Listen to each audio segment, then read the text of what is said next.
understand you. Welcome to Tell Me Your Story, New Paradigms for a New World. I'm Richard Dugan, your host. Thank you so much for joining us here on the program. We come your way every Sunday at 7 a.m. and 7 p.m., Mondays at 1 a.m., and we stream live at richarddugan.com.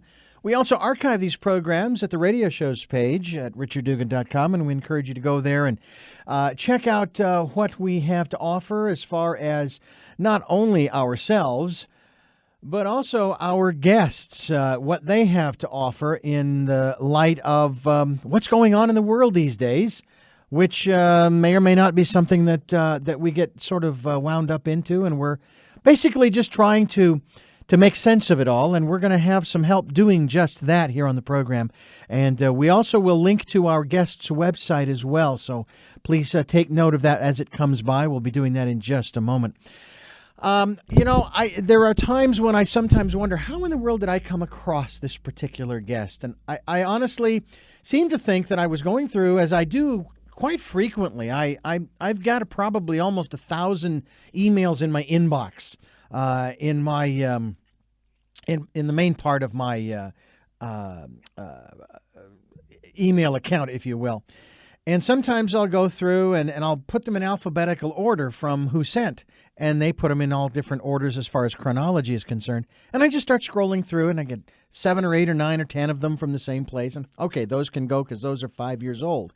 I kid you not, I have stuff that's that old. Because I don't like deleting some of these things because some of the information is there, but I just haven't had the time to connect with these folks. Well, today we're going to rectify that in that regard. We're going to be talking not only about the Center for Human Awakening, but we're also going to be talking about the work that they do, as well as much of what you can get involved in that regard. And we encourage you to do so, to go to their website and find out what the Center for Human Awakening is. And we're going to get more information in that regard from our special guest today. And I guess that what I should have done at the front end of this program is clarified my guest's, the pronunciation of my guest's last name. Roger, is it Meagher? You can pronounce it Meagher, Richard. I often pronounce it Meagher. All right. Well, I'm a stickler for getting the pronunciations right because I want to respect you and your family and the name that you were given. So give me the pronunciation that you have been living with the majority of your life. Robert's the first name and Meagher is the last name. All right, Robert Meagher, and you are presently. Are you the director of the center? Co-founder. Co-founder. Okay. Human Awakening, along with certainly the spiritual founder and figurehead, Richard Harvey. All right. You and Richard came together how long ago to create this center? Or maybe we should go back a little bit further and ask the question, why did you two come together in the first place? Well, the why, I think, is well-versed to answer that question as I would, certainly divine-led. Richard and Harvey and I met what seemed like a serendipitous, in retrospect, connection on LinkedIn. And the journey began back in 2010 via that LinkedIn connection and some conference calls, and then the invitation and the acceptance on both our parts.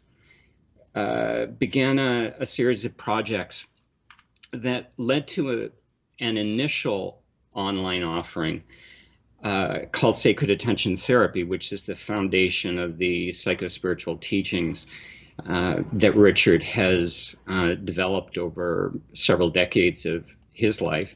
And that Sacred Attention Therapy, which was offered through a website, grew into a much broader vision and offering, which became the Center for Human Awakening, which officially launched on January 1st of this year, 2017. Now, you are located in Canada, but this is obviously due to the internet and all of the wonderful technologies we have available. I mean, you and I, we're conversing here using Skype. There are all kinds of other programs that allow us to do that. And to me, I would much rather certainly have a guest in studio. I love the energy that's generated in the context of a face-to-face interview.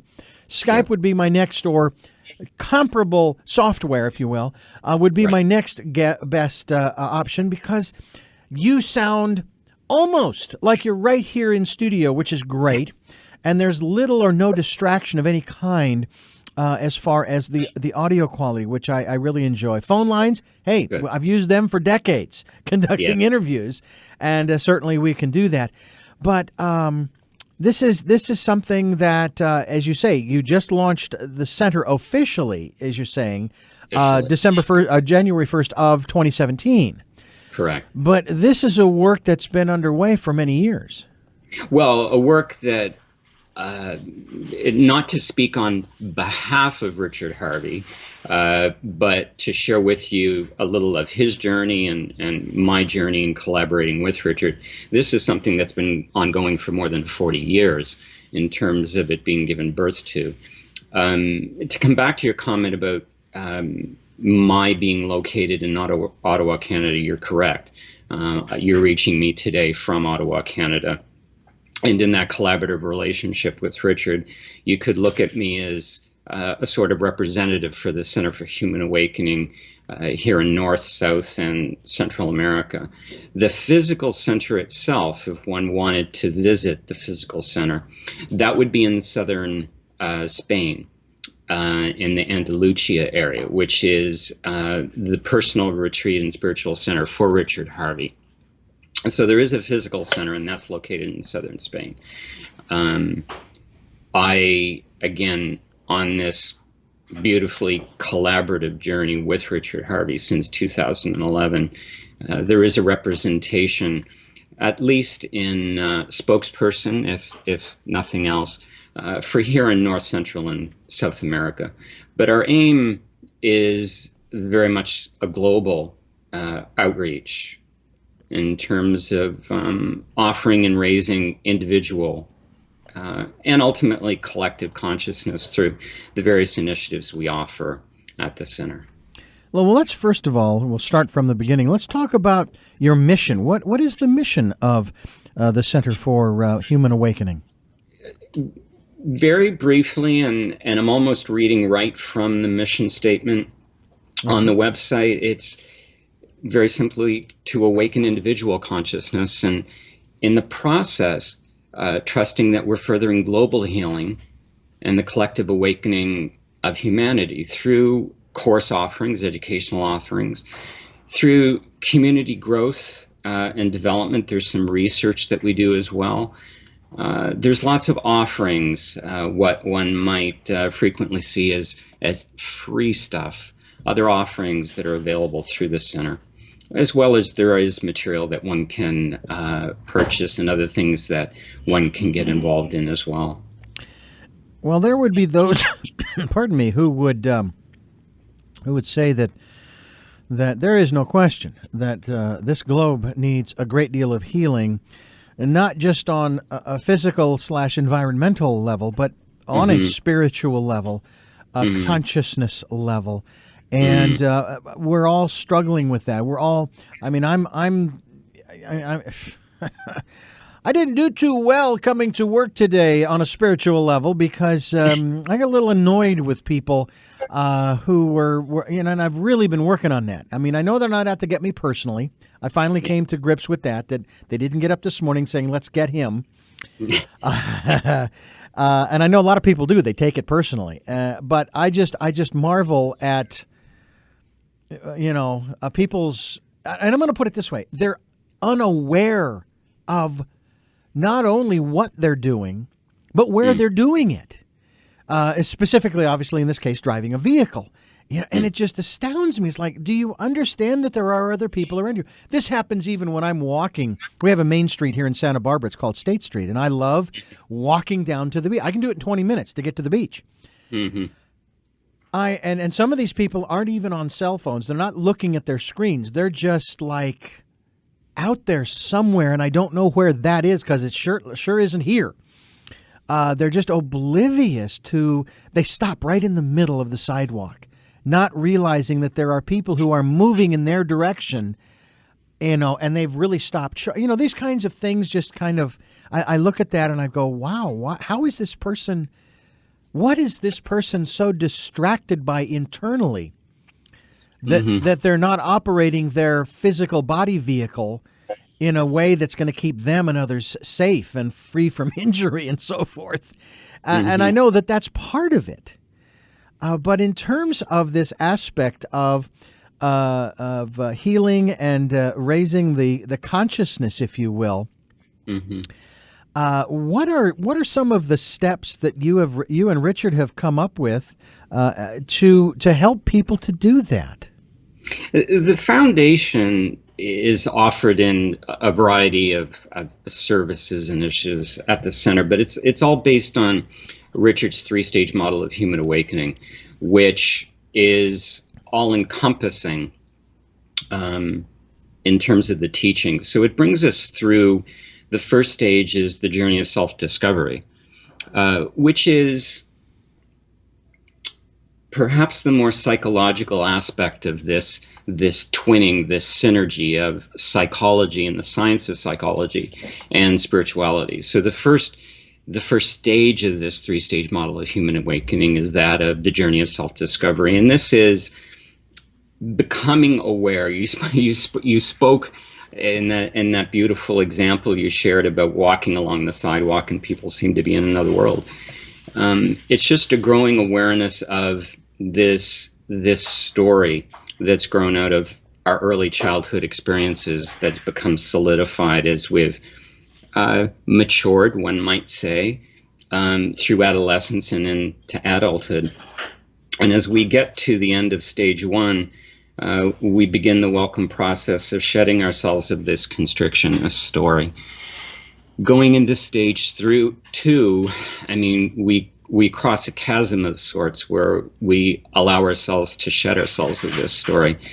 And we enter a stage or a period of coming into our authenticity, who we truly are.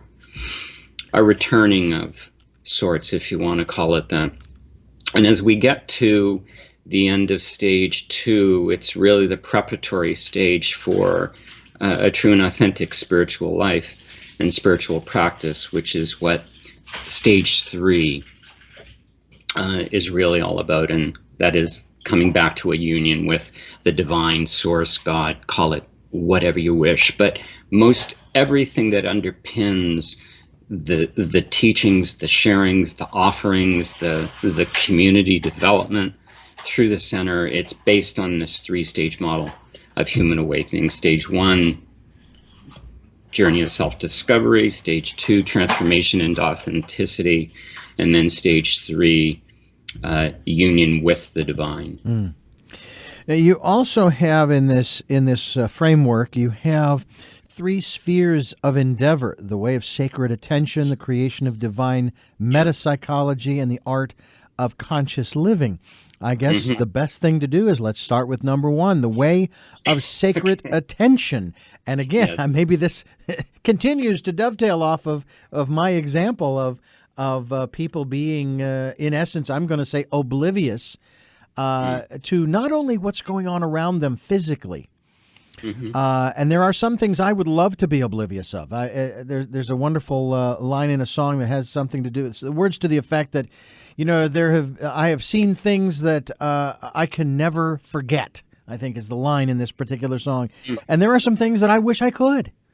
Not because they were so horrific, and I'm not talking about people's body parts and this kind of thing or those types of, but there are certain events that if I could just erase that from my memory, but that won't happen. But I know that it goes beyond that to when you speak of sacred attention. We're talking on a higher level, a more spiritual, or as I like to even put it, a more metaphysical level. Well, the sacred attention therapy, which is one of the two founding concepts, principles, initiatives within the way of sacred attention, invites one to listen to the soul of the other with the whole self. And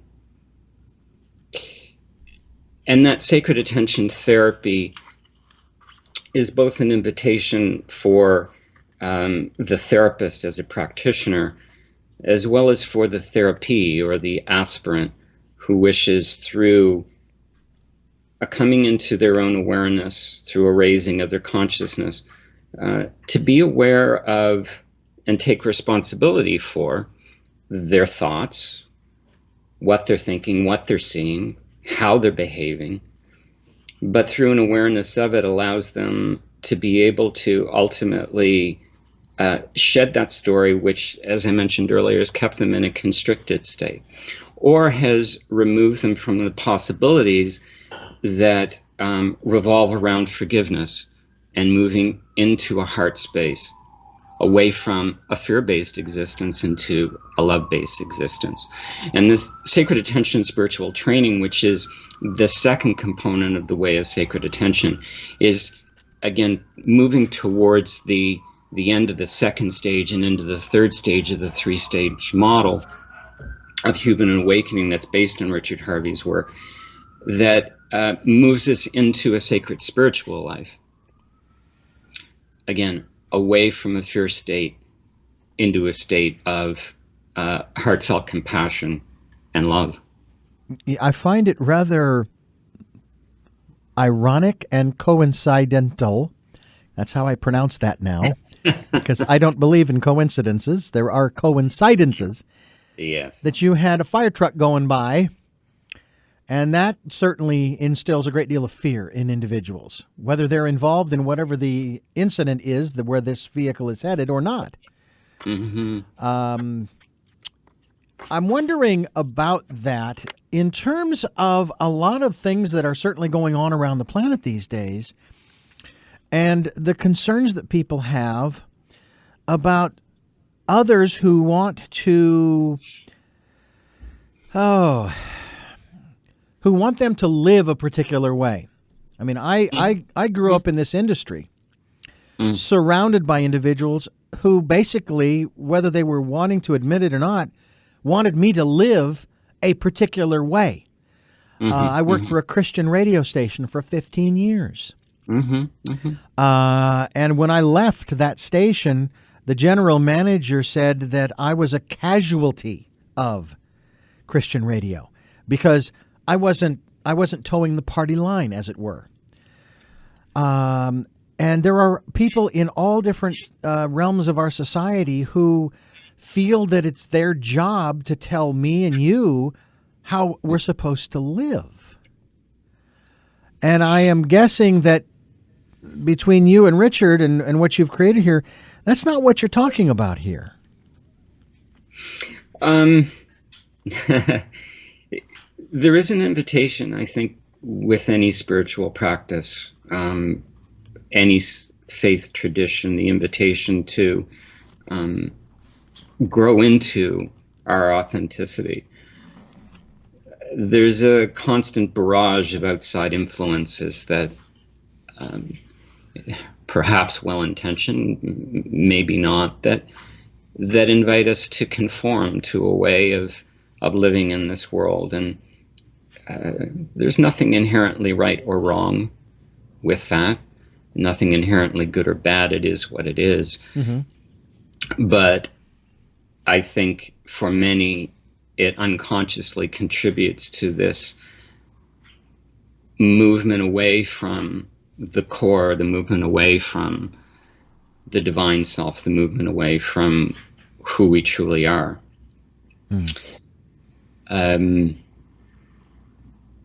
There's something else I think critically important, and I'm speaking now more from my personal viewpoints and not necessarily on behalf of the center, but I find these outside influences, and they're many, and they come in the form of monolithic and gigantic systems. I mean, there's financial systems, there's education systems, there's economic systems, there's geopolitical systems, there's environmental systems, and there's many thoughts that come along with that. And one of the personal foundations upon which I live is what someone thinks about me is none of my business. What someone says about me, even in my face, is none of my business. What someone does without me is none of my business. All that is my business is how I see something, how I react or respond to it, and how I choose to live my life accordingly. That process, I think, can only start to unfold when we allow ourselves some space between what we see happening or what we think we see happening outside of us and our response to that. I think all too often there's very little time in a time sense between when something happens and our response or reaction to it. And I know through my own personal experience that one of the gifts of any spiritual practice is to create that space between an event taking place and our response or a reaction to it. And the greater the space we can create, the greater opportunity we have to how we choose to respond.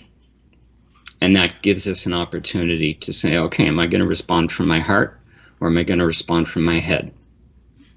Head being metaphorical for an egoic-based response. Right, right. If I might use that perhaps overused word, I like to think of the ego simply as something that has me do things that I otherwise really wouldn't want to be doing. We're talking with, and if I'm correct here, Reverend Robert Meagher. I have been ordained as an interfaith minister, yes. All right. And you're a psychospiritual psychotherapist, an SAT therapist, certified level 1, founder and spiritual director, spiritual guidance as well in Ottawa, Ontario, Canada, if I'm correct on those on that abbreviation there. All correct. Whew, boy, I feel so much better. And we are talking here about what I think. To me, it's very intriguing. Anybody who is working to assist the rest of humanity to raise their consciousness, to awaken humanity, is okay in my book because because the fact of the matter is that as you've just been alluding to, well, we both have, there are so many people who do not want us to wake up. They do not want us to self-determine our lives. They want us to be part of all of those systems and then some that you spoke to there just a few moments ago. And to that end, I mean, I was born and raised Roman Catholic. And I suppose that if today I was still a Roman Catholic practicing, I still apparently technically am a Roman Catholic because at one point in my spiritual growth, I took a letter to the rectory and I asked them to remove my name from the rolls because I was no longer going to be a practicing Catholic, to which they said, to my consternation, "We'll put it in your file." And I thought, you and the FBI? Okay. But one of the rules, if you will, for living the Catholic life was to be, quote unquote, fruitful and multiply. Well, now, wait a minute. Fruitful and multiply, that's all fine, well, and good, but I don't want to bring any kids into this world and share these various congenital defects, as I call them, or abnormalities or what have you, that I had to deal with. I don't want to bring any kids into this world who have those kinds of conditions. And I think I'm justified in taking that position, just as any parent would be. I mean, isn't that one of the reasons why so many, a lot of these new, what do you want to call them? People will go in and they'll have their genes checked to see if they carry a particular chromosome, I guess it is, for a particular malady or condition or disorder and so forth. And then they can decide as to whether or not they want to still have children. And some people do. And that's certainly their choice. But after what I went through, and I know technology has advanced to incredible levels. I mean, I had to wait 38 years for a lens implant in order to be able to drive. And so, all right, so you have all of those elements, but that was my decision back in my 30s. Actually, it was before my lens implant. So those are the kinds of rules for living that different social structures or entities want to give, and I've always struggled with that, Robert, from the standpoint when you talk about economic systems, and I'm constantly asking the question, why are we still doing it this way when there's so much inequity amongst the population? Who says this is the only way? It's just the only one we are willing to try. Well, because, of course, it benefits the people at the top. So, I ask that of all of these institutions. Who says that's the only way to educate? Who says that's the only way to take care of the environment? Who says that's the only way to do this, that, or the other thing? And it seems to me, and I would like you to elaborate on this, Robert, that if we can come up with other ways of doing things that are, to use the catchphrase, that are sustainable, but also serve all the people, and I think that is possible, isn't that part of waking up and raising the consciousness of humanity? The point you bring up, I think, is really important, this idea about change. But from a sacred spiritual point of view, whatever we see outside, and not to sound trite, but is merely a reflection of what's going on inside. From a psychological point of view, I mean, change happens, whether it be, a change in my diet, or a change in the way I behave, or change in these enormous systems that seem to be going on outside of us. Change happens when the fear of change is less than the fear of staying the same. It's all based around fear. But I tend to align myself with, the teachings of some luminaries who suggest that this supposed chaos, this supposed upheaval that presents itself in many different forms around the world, whether it be geopolitical unrest, whether it be upheaval in the economic markets, whether it be environmental chaos. Quiet ourselves. Come at peace with yourself. What's outside of you will take care of itself, because there actually is nothing outside of you. It's all merely a reflection of what's going on inside. So the degree to which we perceive or see chaos is really a reflection of what's going on inside. And this is the gift, this is the invitation of, I think, of any spiritual practice, any spiritual way, any spiritual life, is to come back more in tune, alignment, come back in touch with that peaceful, tranquil place that's at the core of our being. The rest of life will seemingly mysteriously take care of itself. There is nothing going on outside of us. It is all an illusion.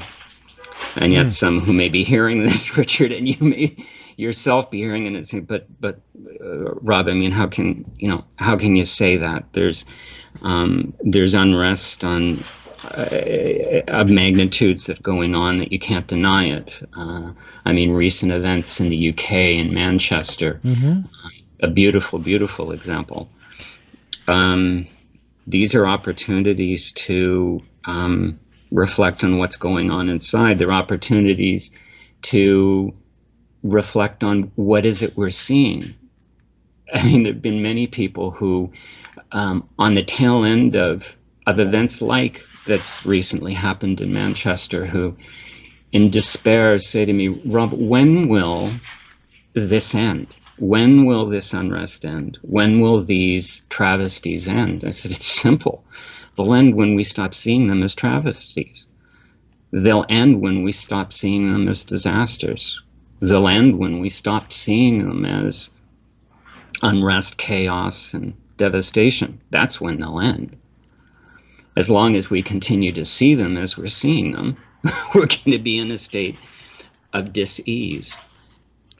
As born from this conflicted state that manifests inside us and then is projected on the world outside of us. You know, I couldn't agree with you more. I am absolutely not at odds with what you've stated, and I would reiterate, if you will, from my perspective, that is part of the dilemma of waking up that we face, because we become so distracted, enamored, if you will, by the outward events. Mm-hmm. That it's almost as if, and yes, I agree with you, it's a mirror of what's going on inside. It's almost to the effect, not that I personally created that happened, say, in Manchester or in Paris or whatever other part of the world where there is some of this chaos and turmoil on any of those levels. But more, why did I create this distraction? Mm-hmm. And how do I bring it back to the I'm going to say proper or correct focus, which needs to be on my inner life. Now, I don't know about you. I probably still watch way too much television, in spite of the fact that the majority of what I watch now is what's called on demand, with the various services that are available. I no longer have the stuff just piped in via satellite or cable. I get to pick and choose what I watch. Mm-hmm. And it can be very frustrating sometimes because of the bandwidth, and sometimes it's slow and buffering, and other times it's not. But what I find is that, on the one hand, I see things that I've never seen before. There are documentaries, there are movies that I never even heard of, and I'm going, wow, what a great idea that was. Who came up with that? And that's really cool, and I wonder if there's more of that. Mm-hmm. Or a documentary about a particular place in the world, or a particular invention, or a group of people that are striving in their communities to make a better life for themselves, or for that matter, maybe even not even working to make a better life. When I think of that, I think of a lot of the tribes, say, in Central and South America, who are out in the jungles, right? And they've been living their lives the way they've been living for hundreds of years, just fine, thank you very much. They don't need cell phones and iPads and cable and satellite dishes and all of that. They're doing just fine. You know, they're quite content and happy with their lives the way they are. Then we find them, and we've got to, for whatever reason, whatever ego-centered reason, we've got to convert them to the modern age. When in fact, I kind of wish they would convert us to the primitive age, because I would bet you if we spoke the language, we'd find, I'm just guessing here because I don't know, we'd find a very deep, probably very deep spiritual life. And again, I'm only speculating on that because they don't have all of the other distractions. They're just living day to day and enjoying the space in which they live. If you have just joined us, we're talking to Reverend Robert Meagher, and he is with the Center for Human Awakening. I'm Richard Dugan. This is Tell Me Your Story, New Paradigms for a New World. We want you to stay right where you are. We're coming right back. Tell me your stories. I'll do my best to understand you. Welcome Back to Tell Me Your Story, New Paradigms for a New World. I'm Richard Dugan, your host. Thank you so much for staying with us.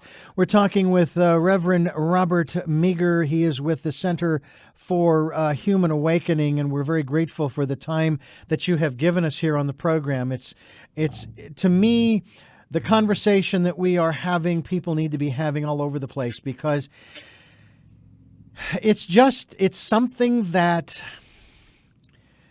we need to find a way to sort of ring that bell for people, and it's almost like, okay, I'm setting the alarm clock for midnight, January 1st, 2018, and everyone's going to wake up, and then we're all going to work towards a better life for all. And I kind of put it this way, Robert, in that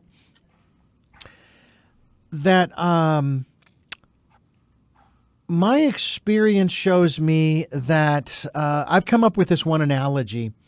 I don't know, and you can comment on it when I'm finished here, and that is that there is a lifeboat. We have a lifeboat, and this lifeboat will accommodate everyone, all 750 billion, or whatever 7 billion people, 8 billion, whatever the number is. And there's only one catch, if you will, one proviso. You have to be willing to let go of the old ways of doing things, because they don't work. Just look around you and consider new possibilities. Now, maybe I'm crazy. It's not the first time that I would be considered crazy. But the reality is that we all know what the definition of insanity is. Doing the same thing over and over again and expecting a different outcome. Or, and I remember when I came up with this particular analogy, throwing a videotape of a movie into the machine and watching it and expecting a different ending at the end of the tape. Or, in this case, nowadays, of course, a disc, a DVD, or on demand, what have you. It's not going to happen. So why are we continuing? Because I have to tell you, from a physical standpoint, humanity hasn't progressed one iota I'm even going to go as far as to say in 200, if not 2,000 years. We're still doing the same stupid things that we've been doing, fighting amongst ourselves over things that, we need to begin the process of sitting down, talking with one another, finding out where someone's coming from. I was watching a program last night, as a matter of fact, where this one guy was hell-bent on revenge against another group of people because of what he perceived they had done to him and his people in his country. Finally, these people captured him and brought him on board their boat, and they began to take care of him and minister to his wounds and so forth and talk to him. And he began to understand that they, whom he had been fighting against, they weren't the ones that had done it. And they, in turn, began to understand why he was hell-bent on revenge. The dust settles. He now is helping them, assisting them. To me, that's what we need to begin the process of doing on an outward level. And I'm trying to think, okay, so what parts of ourselves internally do we need to start to listen to and understand in order to bring about, say, the outward manifestation, that outward mirroring of what's going on the inside? What's at odds on the inside? The beautiful story you shared about the gentleman in the community, it sounds like there was some forgiveness that took place there. This offering of letting go, forgiveness is part of the process. And I offer that both in a traditional faith perspective as well as from a spiritual perspective. The idea of forgiveness spans many spiritual and faith traditions. This idea of resistance to life, underneath it is our desire to control, our desire to want to control life, to be the one who decides what happens. And there's that wonderful expression, we plan and God laughs. The ability to allow life to happen, to not resist. It's one of the greatest lessons I continue to learn in my life, but it's not, I think, an easy one for many people. It's a challenge to let go, to trust that all is in divine order, that everything that's happening to us, or we perceive as happening to us, is for our own good.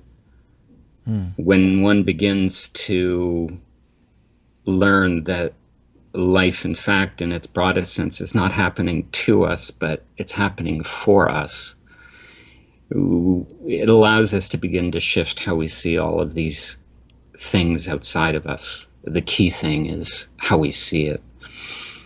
And until we begin to see it as something that's happening for us, for our own personal growth and development, both from a psychological and a spiritual point of view, when we can begin to see it's happening for us, we can begin to shift and allow ourselves to let go much more easily.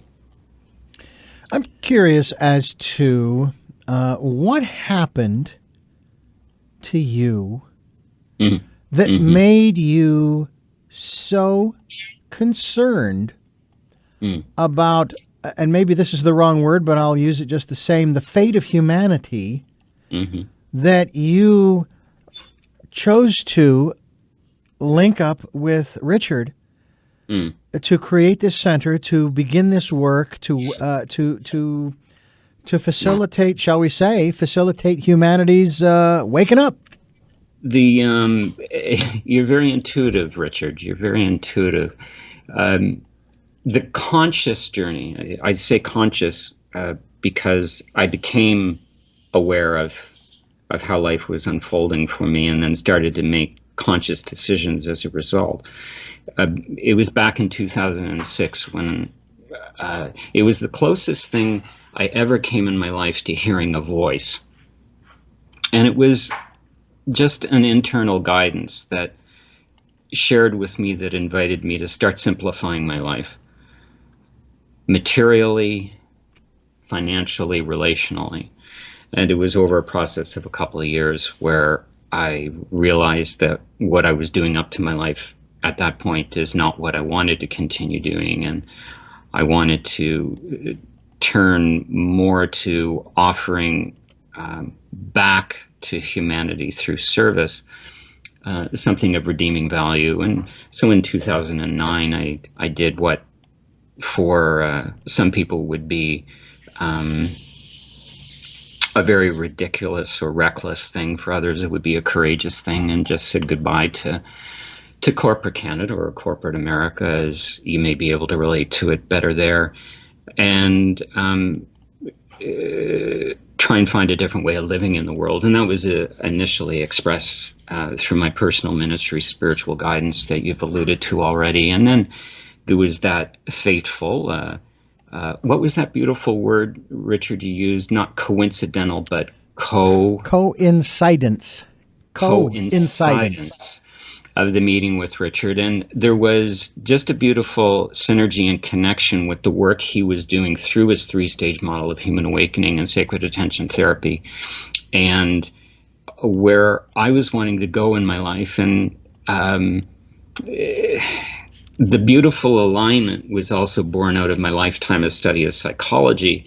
And then as spirituality started to come into it, I always looked for something that brought the two of them together. And there were some of the grandfathers of psychology, and I'm speaking of Jung and others, who attempted to do it. But of course, the culture, the society, certainly the institutions at the time, weren't particularly welcoming of such a marrying of science and spirituality at the time. And I found a home and a heart space in Richard Harvey's work that allowed me to bring together this intrigue, this fascination, this lifelong study in psychology, with the numinous, with the transcendental. And so there was an immediate soul connection with Richard and his work. And as I alluded to when we began talking,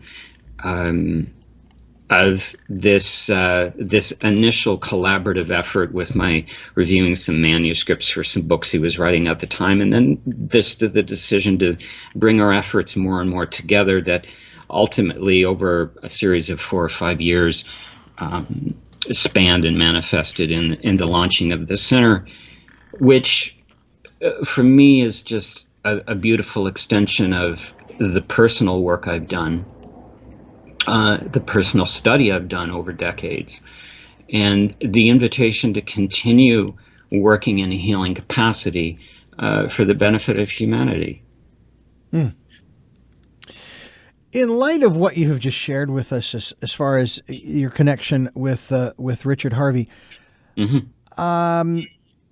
Who is Richard Harvey to you? Who does he represent? Or, I mean, is he your guru? I know you're co-founders. I get that. Sure. But obviously, the work that he has been doing, and obviously has been doing for quite a number of years. More than 40, yeah. Yeah. Is extraordinary, to say the very least. And we're going to jump into some other areas here as well in terms of the other two spheres of endeavor. But I'm curious as to who he is to you. Who he is to me. From a spiritual perspective, Richard is me. He is merely a reflection, a mirroring back. But from perhaps more of an earthly perspective, Richard, shortly after we met, Richard served as my therapist, my spiritual teacher in my working through my own first stage of awakening in the 3-stage model. For other people, they may be able to relate to it as Richard was my psychotherapist through my depth psychotherapy training. He remains my spiritual teacher, but over the years, there's been an indelible trust and respect that has been forged, that has grown between Richard and I.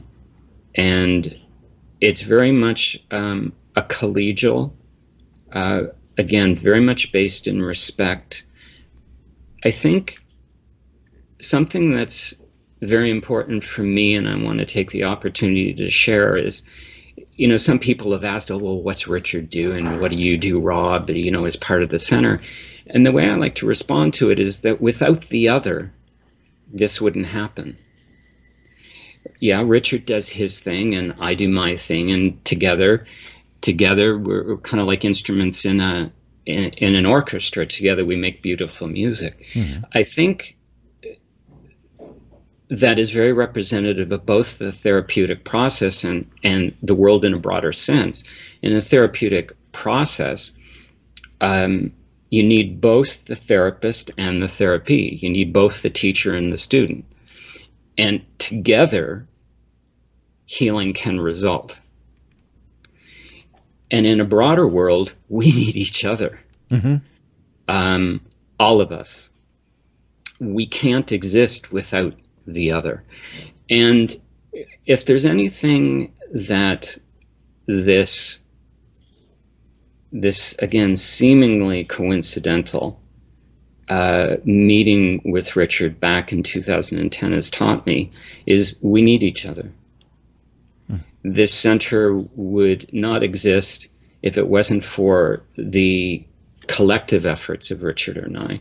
Richard couldn't do it on his own, and I couldn't do it on my own. We absolutely need the other.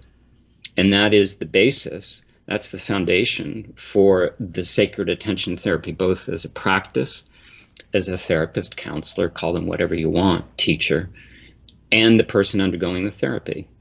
You need the teacher and the student. Mm-hmm. And for humanity at this time, I don't think that message could be more important. We need each other. Absolutely. I have to say that the moment you used that phrase, the first thing that came to my mind was the positive and negative ends of a battery. You can't have one without the other. Right. And it keeps whatever it is that you've got that battery in running. And in this case, we hope that it'll keep humanity running. Although I have to say, I've been challenged quite a bit over the last decade or more to justify humanity's continuation because of the fact that it seems, on the outside, that we haven't learned a thing. We haven't progressed one iota. And I say that from the standpoint that we are still fighting amongst ourselves. We all come from the same place. And, again, maybe that's part of the process. Maybe that's one of the lessons that we're supposed to learn, this being the schoolhouse and what have you. I don't know. I'm trying to figure that out myself as we move forward. But it just seems like, how kids are in school, right? And when they start to act up and they start to behave in such a way that's disruptive to the rest of the class, eventually the instructor and the administration say, you know what, you're out. Goodbye. Because you're not interested in learning. We've tried everything, and you're disrupting the learning process for everyone else. I I kind of feel that way about humanity. You're disruptive of the rest of the universe. Goodbye. I'm not talking about annihilation here. I'm not talking about self-destruction. I'm just saying, okay, December 31st of 2017, no more babies, no more. That generation is the last one, and we're just gonna go. There are those who would say, you won't even have to wait that long because we've destroyed the environment so badly that, we're already in what's called, I guess, a mass extinction phase, if you will. Maybe for all I know, there could be a meteor or a comet heading our way with our name on it. It seems really interesting that this planet still exists when all of this stuff is flying through the universe, and we see in our telescopes down through the centuries, we've seen different planets and different astronomical bodies disappear because there was a collision and they were obliterated. And yet here we are. We're still here. And do we have a protective shield around us? I don't know.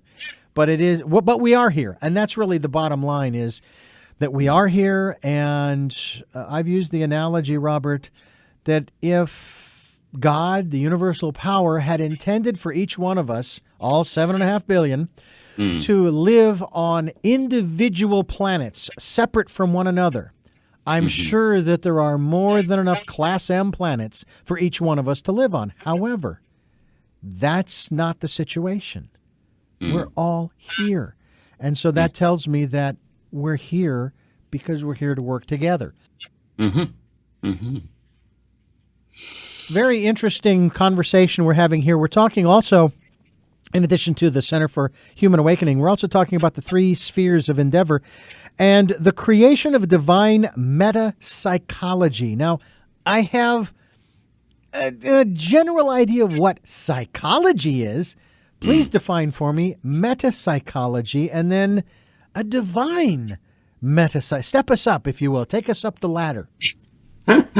Well, psychology, the study of human behavior, meta-psychology, the study of human behavior that can't be empirically qualified or quantified, which for many moves it into a space that's very uncomfortable, because if you can't measure it in a petri dish, does it even exist? And then divine metapsychology, one where the numinous or the unexplainable is welcomed into the mix. This divine metapsychology is predominantly explored, and this creation of the divine metapsychology is predominantly explored through the center. It's something we call the Sacred Attention Therapy Project. It is an opportunity for a global community, and there's practitioners around the world that are currently participating in the writing and publishing of a series of works, manuscripts, again, all based around the three-stage model of human awakening. So those that are more oriented towards the psychology or this psychological component of this divine metapsychology will enjoy working on the manuscripts in the first phase of this sacred attention therapy project. As we get into the second and the third phases, we're moving more towards the meta and more towards the divine.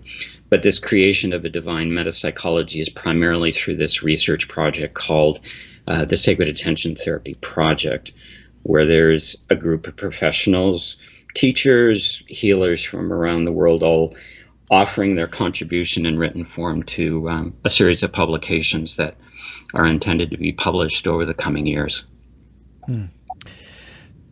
So in this process of creating this divine metapsychology, again, you folks offer coursework, which is, a wonderful thing. We can kind of go to school, if you will, online. And in terms of taking some of this coursework, and we'll focus certainly on the creative aspects of divine metapsychology, but what does one come out of at the other end of the educational process through some of these courses? Are these accredited, or is this more education that I just really feel I need some more input here to better understand myself, my inner life, and so forth?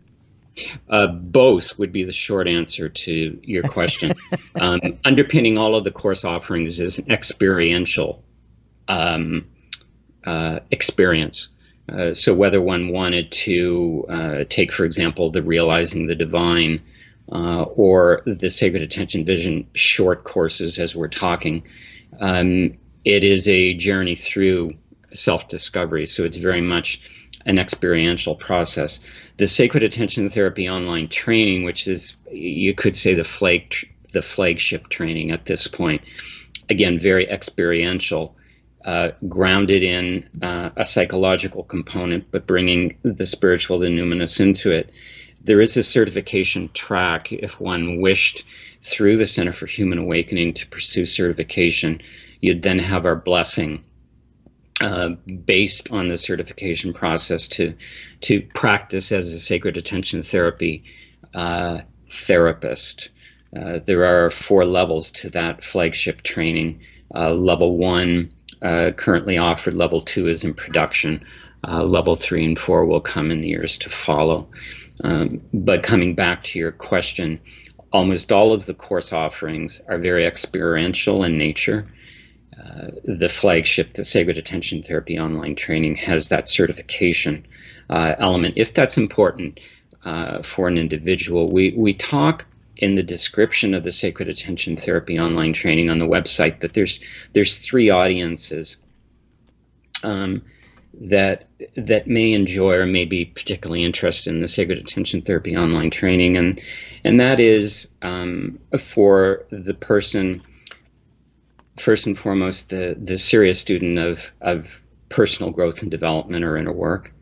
The individual, the second is the individual who may want to practice as a counselor or a therapist, bringing together the spiritual and the psychological.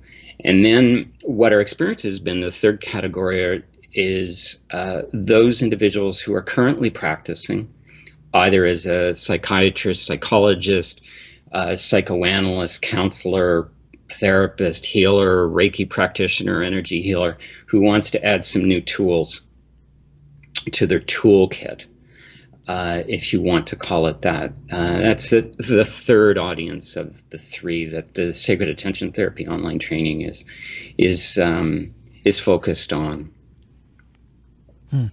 Let's talk about the art of conscious living.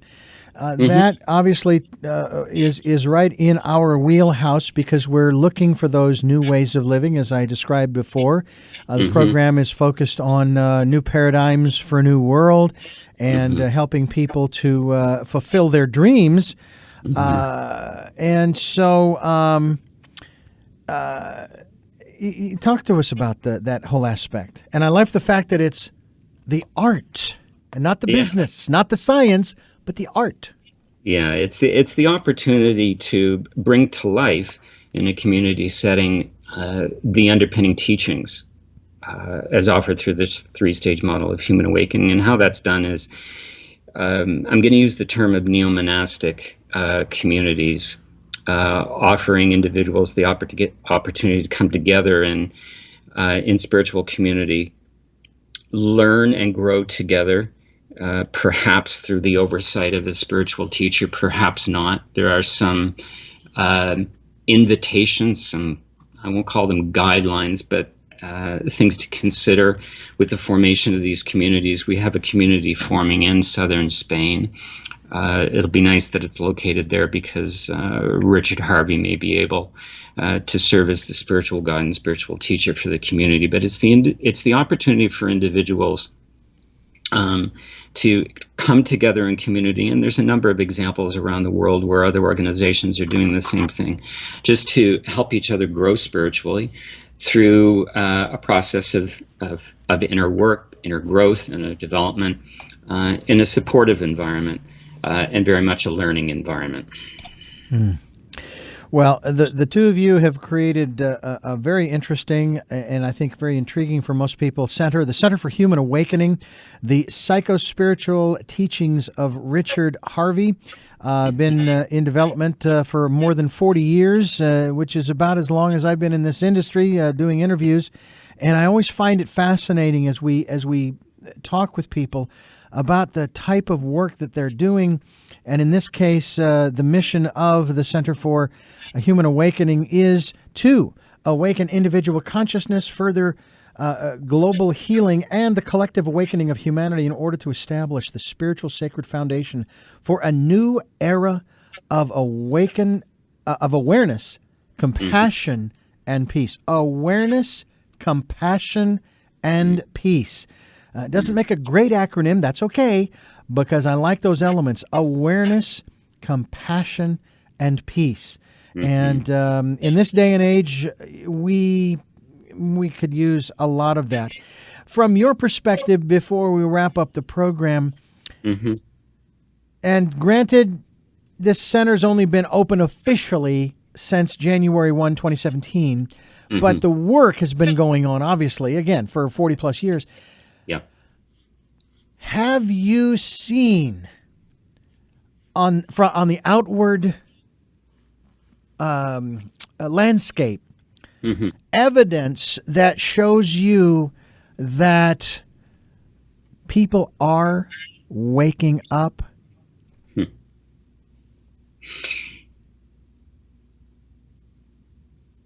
From an observation of the interest in what the center is offering, yes. From a personal space of being able to remain in a state of peace, being able to stay in a state of compassion, being able to stay in a state of love, seemingly in spite of and because of all that's happening in the world, shows me that there is an awareness raising, there is a consciousness raising, there is a waking up. And we hope that through the center that our continued efforts, our persistence, and our patience will serve as a beacon, will serve as a lighthouse of sorts for people to, whether they choose the path that the Center for Human Awakening is offering is not particularly relevant or even important to Richard or I.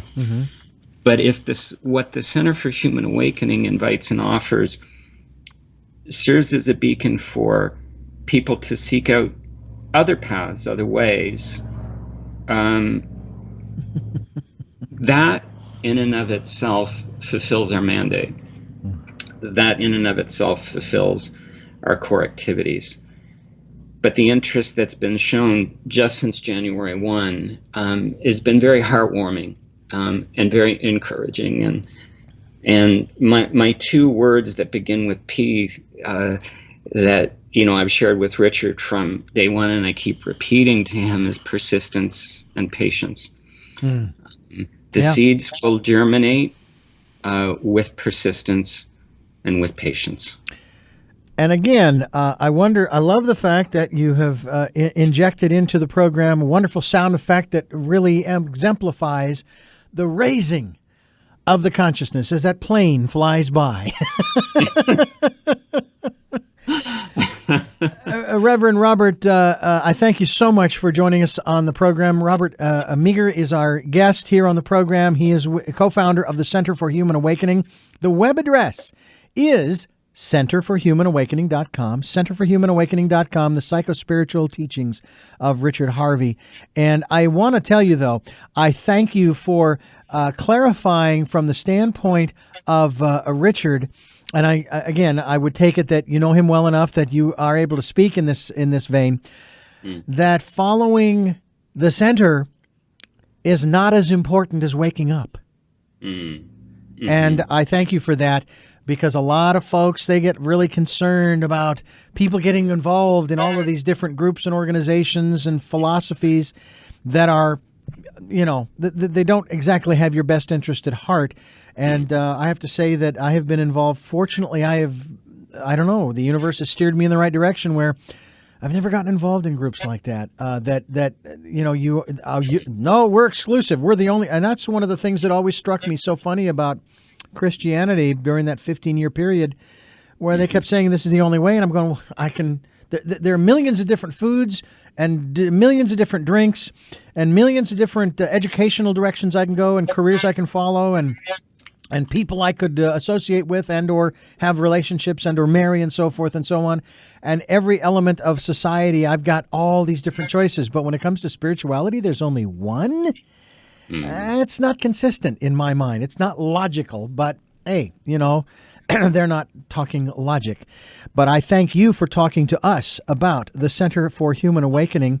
And if people want to get in touch with you, can they use that email address I've got right here, which is Meagher, Meagher, at, let's see here, I believe it's servicingyourjourney.com.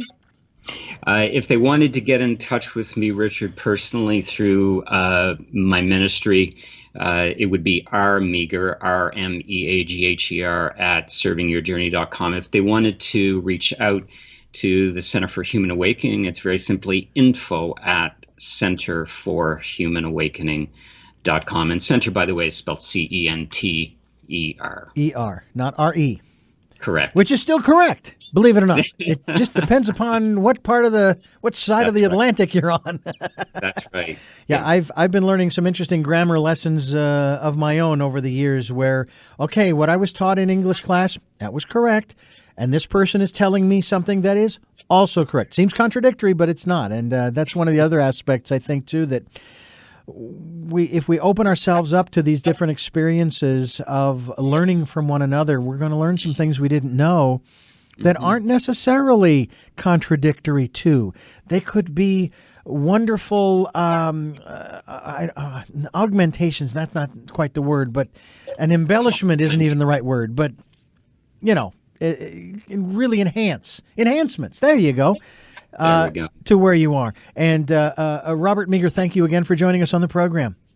Thank you, Richard. I'm Richard Dugan. This has been Tell Me Your Story, New Paradigms for a New World, giving you choices and knowledge of those choices to help your dreams come true. Until next time, love to Lal.